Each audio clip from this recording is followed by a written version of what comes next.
नमस्कार दोस्तों, आप पढ़ रहे हैं कक्षा 10वीं एनसीईआरटी गणित। आज हम पढ़ेंगे प्रश्नावली 2.3 का प्रश्न क्रमांक 2। तो देखिए प्रश्न 2 क्या है। पहले बहुपद से दूसरे बहुपद को भाग करना है। मतलब आपके पास 3 क्वेश्चन है। ये रहे पहले बहुपद, ये रहे दूसरे बहुपद। तो पहले बहुपद का भाग हम दूसरे बहुपद में करेंगे। इसका मतलब है ये हो जाएंगे भाजक और ये हो जाएंगे भाज्य। और बाद में हमें जांच करना है क्या प्रथम बहुपद द्वितीय बहुपद का गुणनखंड है या नहीं है। तो गुणनखंड कब होता है, यदि शेषफल 0 आ जाएगा तो गुणनखंड होगा और 0 नहीं आएगा तो गुणनखंड नहीं होगा। तो हम देखते हैं पहला क्वेश्चन। यदि हम देखें तो यहाँ पे ये कहलाएगा भाजक और ये कहलाएगा भाज्य। तो देखिए यहाँ पे भाजक हो गया t वर्ग -3 और भाज्य हो गया 2t पे 4 की घात प्लस 3t पे 3 की घात मतलब घन माइनस 2t वर्ग माइनस 9t माइनस 12। अब देखिए यहाँ भाजक और भाज्य क्रम से व्यवस्थित हैं। मतलब 4 की घात 3 की घात 2 की फिर 1 की फिर अचर पद, यहाँ 2 की फिर अचर पद, मतलब क्रम से व्यवस्थित हैं। तो व्यवस्थित करने की तो आवश्यकता नहीं है। अब हम सीधा भाग देंगे। तो देखिए यहाँ पे आपको पता होगा कि भाज्य का मान इस चिन्ह के अंदर लिखना होता है और भाजक यहाँ लिखते हैं। तो देखिए इस प्रकार से हमने लिखा। अब ध्यान देना, हमें इसका भाग इसमें देना है। तो पहला पद आपको इसका देखना है, पहला पद इसका देखना है और रफ में इसका पहला पद जो है वो आप लिखेंगे और बटे में इसका पहला पद लिखेंगे। तो यहाँ पे इस प्रकार से हमने लिखा। अब देखिए यहाँ 4 की घात बटे 2 की घात और भाग में घातें घट जाती हैं तो यहाँ पे बचेगी 2 की घात और 2 के 2 ही रहेंगे। तो यहाँ कितना आ जाएगा, 2t का वर्ग आ जाएगा। अब देखिए 2t वर्ग का गुणा इन दोनों संख्याओं से करेंगे। तो पहले तो इससे करना होगा। तो यहाँ 2 के तो 2 आएंगे और 2 की घात और 2 की घात 4 की घात मतलब 2t पे 4 की घात फिर 2t वर्ग का गुणा -3 से करेंगे तो 3 दूनी 6t वर्ग आएगा। और t वर्ग वालों को t वर्ग वालों के नीचे ही लिखना, क्योंकि सजातीय राशियों का जोड़ना घटाना होता है। माइनस और प्लस का माइनस हो गया है। अब आगे हम घटाना करेंगे। तो घटाते वक्त आपको पता है चिन्ह बदल दिए जाते हैं। ऋण का धन हो जाता है, धन का ऋण हो जाता है। अब देखिए पहले स्टेप तो हमेशा कटते हैं, क्योंकि यहाँ धन का है यहाँ ऋण का है और एक सी संख्याएं कट जाती है। अब देखिए बाकी हमने 4 की घात के बाद नंबर आता है 3 की घात का, तो 3 की घात हमने उतारी। फिर देखिए माइनस के 2t वर्ग और प्लस के 6t वर्ग हैं तो प्लस के 4t वर्ग यहाँ पे बच जाएंगे। बाकी बची हुई पूरी संख्या हम यहाँ उतारते जाते हैं। तो बाकी बचा था 9t माइनस 12। इस पूरी संख्या को हमने उतारा। अब देखिए फिर हम भाग देंगे तो इसका पहला पद और इसका पहला पद देखेंगे और रफ में फिर हम लिखेंगे। तो यहाँ 3t घन, देखिए यहाँ धन का है 3t घन और यहाँ बटे करके लिखेंगे t वर्ग। और आपको पता है भाग में घातें घटती हैं। 3 की घात बटे 2 की घात, 1 की घात बची होगी और 3 के तो 3 ही बचे होंगे और धन का धन आएगा। तो यहाँ पे धन का 3t हम लिखेंगे और 3t का गुणा फिर इससे और इससे हमें करना पड़ेगा। तो 3t का गुणा जब इससे करेंगे तो गुणा में घातें जुड़ जाती हैं, इसलिए यहाँ प्लस का 3t घन ही प्राप्त होगा, क्योंकि 1 की और 2 की 3 की घात। अब 3t का गुणा 3 से करेंगे -3 से, तो 3 त्रिका 9t हो जाएगा। अब t वाले को t वालों के नीचे आपको लिखना पड़ेगा और इसके बाद फिर हम घटाने की प्रक्रिया करेंगे। तो घटाते वक्त चिन्ह बदलना है, ऋण का धन करना है, धन का ऋण करना है। पहले स्टेप तो हमेशा कट जाएंगे, 3 की घात कट चुकी है। अब देखिए यहाँ पे धन का है 4t वर्ग, इसे हमने उतार लिया। यहाँ -9t और प्लस के 9t ये भी आपस में कट जाएंगे, -12 और हमने उतार लिया है। अब देखिए फिर हम भाग देंगे तो फिर इसका पहला पद और इसका पहला पद आपको देखना है। तो देखिए 4t वर्ग है इसका पहला पद और इसका पहला पद कितना है, t वर्ग है। और ये धन के हैं, ये भी धन का है, तो धन और धन का तो धन ही आएगा। अब यहाँ t वर्ग से t वर्ग कट जाएंगे, केवल बचा होगा 4। तो यहाँ पे प्लस का 4 हमने लिखा है।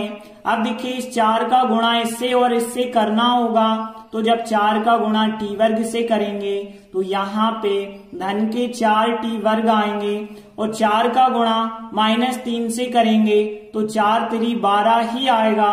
इसके बाद घटाना है और घटाते वक्त चिन्ह बदल दिए जाते हैं, तो ऋण का धन हो जाएगा और धन का ऋण हो जाएगा। पहला स्टेप धन का और ऋण का है, हमेशा कट जाता है। -12 और प्लस के 12 ये भी कट जाएंगे, तो यहाँ पे कुछ नहीं बचा होगा, तो शेषफल क्या माना जाएगा, 0 माना जाएगा। अब देखिए यहाँ जब शेषफल 0 आ गया, मतलब इस संख्या का इस संख्या में पूरी तरह से भाग चला जाता है, तभी शेषफल 0 आया है। तो जो हमसे पूछा गया था कि जांच कीजिए कि प्रथम बहुपद द्वितीय बहुपद का गुणनखंड है या नहीं, तो हम कहेंगे बिल्कुल है गुणनखंड, क्योंकि शेषफल जब 0 आ गया है तो इसका मतलब यही है कि प्रथम बहुपद द्वितीय बहुपद का एक गुणनखंड है। तो देखिए हमने लिखा, चूंकि यहाँ शेषफल 0 आया है, अतः दिया हुआ प्रथम बहुपद द्वितीय बहुपद का एक गुणनखंड है। तो इस प्रकार से फर्स्ट क्वेश्चन कंप्लीट हुआ। इसके बाद दूसरा क्वेश्चन देखिए, यहाँ पे भाजक का मान ये दिया गया है और भाज्य का मान ये दिया गया है। तो देखिए यहाँ भाजक का मान ये दिया है और भाज्य का मान ये दिया है और दोनों क्रम से व्यवस्थित हैं, मतलब 4 की घात के बाद 3 की, फिर 2 की, फिर 1 की, फिर अचर पद, और यहाँ 2 की घात, फिर 1 की, फिर अचर पद, मतलब बिल्कुल क्रम से व्यवस्थित हैं। तो अब हम सीधा भाग करेंगे और भाग आपको पता है कैसे देते हैं। तो भाग देने के लिए भाज्य को हम अंदर लिखते हैं और भाजक को बाहर लिखते हैं। तो देखिए हमने भाजक और भाज्य इस प्रकार से लिखे हैं। अब हम सीधा भाग देते हैं। तो भाग देने में इसका पहला स्टेप और इसका पहला स्टेप हमें देखना है और रफ में जाना है, ये बटे ये लिखना है आपको। तो देखिए 3x पे 4 की घात बटे x वर्ग जब हम लिखेंगे और फिर इन्हें सॉल्व करेंगे तो आपको पता है भाग में घातें घट जाती हैं। 4 की घात बटे 2 की घात, 2 की घात आ जाएगी और बाकी 3 का 3 ही रहेगा। तो यहाँ पे आएगा 3x वर्ग। अब 3x वर्ग का इससे तीनों संख्याओं से गुणा करना, तो इसका गुणा यदि हम इसके साथ करेंगे तो बिल्कुल यही की यही संख्या आ जाएगी, क्योंकि 3 के 3, 2 और 2 4 की घात। अब इसका गुणा फिर इसके साथ करेंगे तो 3 त्रिका 9 आएगा, 2 और 1 3 की घात आएगी, तो यहाँ पे 9x घन आ जाएगा और धन का धन लगाया। फिर धन 3x वर्ग का धन 1 से करेंगे तो यहाँ 3x वर्ग ही आएगा धन का। इस प्रकार से संख्या प्राप्त होगी। अब हम घटाने की प्रक्रिया करते हैं। तो घटाते वक्त चिन्ह बदल दिए जाते हैं, धन का ऋण हो जाएगा, धन का ऋण होगा और धन का ऋण यहाँ होगा। अब देखिए इन्हें यदि हम सॉल्व करेंगे तो पहला स्टेप तो हमेशा कट जाता है, क्योंकि धन का और ऋण का यहाँ धन माना जाएगा। धन का और ऋण का यदि एक सा होता है तो कट जाता है। और यहाँ धन के 5x घन, ऋण के हैं 9x घन। तो देखिए ऋण के ज्यादा हैं तो ऋण के 4x घन यहाँ पे बच जाएंगे। यहाँ ऋण के 3 हैं और ऋण के 7 हैं, दोनों मिलके ऋण के 10x वर्ग हो गए। बाकी बची संख्याएं जो हैं 2x और 2, इनको हमने उतार लिया है। इसके बाद देखिए यहाँ पे फिर भाग देंगे तो फिर पहला पद फिर देखना है और इसका पहला पद। देखिए यहाँ पे है माइनस का 4x घन, यहाँ पे है x वर्ग। देखिए जब आप भाग देंगे तो यहाँ पे 3 की घात बटे 2 की घात 1 की घात प्राप्त होगी, क्योंकि भाग में घातें घट जाती हैं। 3 में से 2 की घात घटाएंगे 1 की घात, बाकी 4 के तो 4 ही बचे होंगे। और यहाँ पे प्लस होगा, प्लस और माइनस का माइनस होता है, तो यहाँ पे माइनस के 4x आ जाएंगे। अब माइनस 4x जो आए हैं उसका गुणा इन तीनों के साथ करना है, तो इसका गुणा इसके साथ करेंगे तो पहली संख्या तो यही की यही आ जाएगी, क्योंकि माइनस प्लस का माइनस होता है। 4 के 4 1 की और 2 की 3 की घात। फिर इसका गुणा इसके साथ करेंगे, माइनस 4 का 3 के साथ तो 4 3 12 माइनस के 1 और 1 2 की घात, तो यहाँ पे माइनस के 12x वर्ग आएंगे। फिर माइनस 4x का प्लस 1 से करेंगे तो माइनस के 4x आ जाएंगे। और फिर आगे यदि हम सॉल्व करेंगे तो यहाँ घटाना पड़ेगा, और घटाते वक्त चिन्ह बदल दिए जाते हैं। ऋण का धन हो जाएगा, ऋण का धन हो जाएगा यहाँ पे। अब पहले स्टेप तो बिल्कुल आप देख रहे हैं कि धन का और ऋण का 1 से कट जाते हैं हमेशा। धन के 12x वर्ग ऋण के 10 हैं, तो धन के 2x वर्ग यहाँ पे बच गए होंगे। धन के 4 धन के 2 हैं, तो धन के 6x आ जाएंगे, और धन के 2 और हमने उतार लिए हैं। इसके बाद फिर हम भाग देंगे तो इसका पहला पद और इसका पहला पद देखेंगे, तो यहाँ पे धन का 2x वर्ग और यहाँ पे धन का x वर्ग है। तो देखिए यहाँ x वर्ग से x वर्ग कट जाएंगे, केवल 2 बचा होगा, और धन का 2 बचा होगा, तो यहाँ पे हम धन का 2 लिख देते हैं। अब देखिए इस धन 2 का गुणा इन तीनों संख्याओं के साथ 2 का गुणा x वर्ग से करेंगे तो धन का 2x वर्ग आ जाएगा, और 2 का गुणा 3x के साथ करेंगे तो 2 3 6x धन के ही आएंगे। धन 2 का गुणा धन 1 से करेंगे तो धन के 2 एकम 2 आ जाएंगे। इसके बाद हमें घटाना होगा, और घटाते वक्त चिन्ह बदल देना है। धन का ऋण और धन का ऋण। अब देखिए यहाँ 2x वर्ग धन के ऋण के कट गए, धन के 6x ऋण के 6x कट गए, धन के 2 ऋण के 2 ये भी कट गए, तो यहाँ पे शेषफल कुछ नहीं आया, मतलब सब संख्याएं कट गई, तो यहाँ शेषफल 0 आ गया है। और हमने बताया था यदि शेषफल 0 आ जाए तो जो पहला बहुपद होता है वो दूसरे बहुपद का गुणनखंड होता है। तो देखिए हमने लिखा चूंकि यहाँ शेषफल 0 आ गया है, अतः दिया गया प्रथम बहुपद द्वितीय बहुपद का एक गुणनखंड है। इस प्रकार से सेकेंड क्वेश्चन कंप्लीट हुआ। आगे देखते हैं तीसरा क्वेश्चन है। तो देखिए यहाँ पे भाजक का मान ये होगा और भाज्य का मान ये होगा। तो देखिए तीसरा क्वेश्चन है, यहाँ भाजक का मान ये दिया है और भाज्य का मान ये दिया है, और देखिए दोनों क्रम से व्यवस्थित हैं, मतलब 5 की घात के बाद 3 की, 2 की, फिर 1 की, फिर अचर पद, 3 की, फिर 1 की, फिर अचर पद, मतलब क्रम से व्यवस्थित हैं, तो कोई प्रॉब्लम ही नहीं है। अब हम सीधा भाग करेंगे। तो देखिए भाग में आपको पता होगा इस चिन्ह के अंदर भाज्य लिखेंगे और यहाँ पे हम इस भाजक को लिखेंगे। तो देखिए हमने भाजक को यहाँ लिखा और भाज्य को यहाँ लिखा। अब हम भाग देंगे, तो भाग देते वक्त हमें पहला स्टेप इसका देखना है, पहला स्टेप इसका देखना है।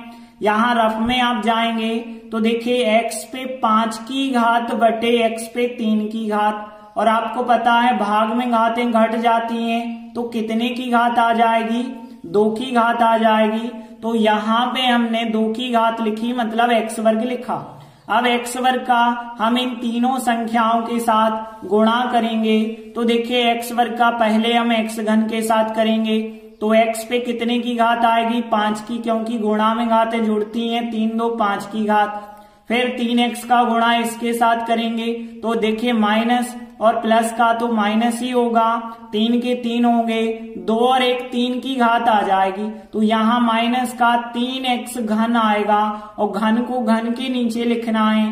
फिर x वर्ग का गुणा 1 के साथ करेंगे तो x वर्ग आएगा। तो इस प्रकार से हमने गुणा कर दिया। अब हम घटाने की प्रक्रिया करते हैं। तो घटाते वक्त इनके चिन्ह बदल दिए जाते हैं। धन का ऋण होगा, ऋण का धन हो जाएगा और धन का ऋण हो जाएगा। पहले स्टेप तो हमेशा कट जाएंगे क्योंकि धन का है और उतना ही ऋण का है।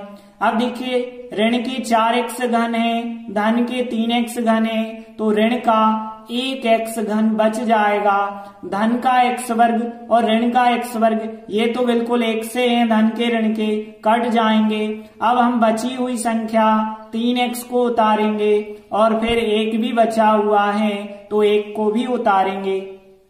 अब देखिए फिर हम भाग देंगे तो रफ में हम जाएंगे और इसका पहला पद और इसका पहला पद लिखेंगे।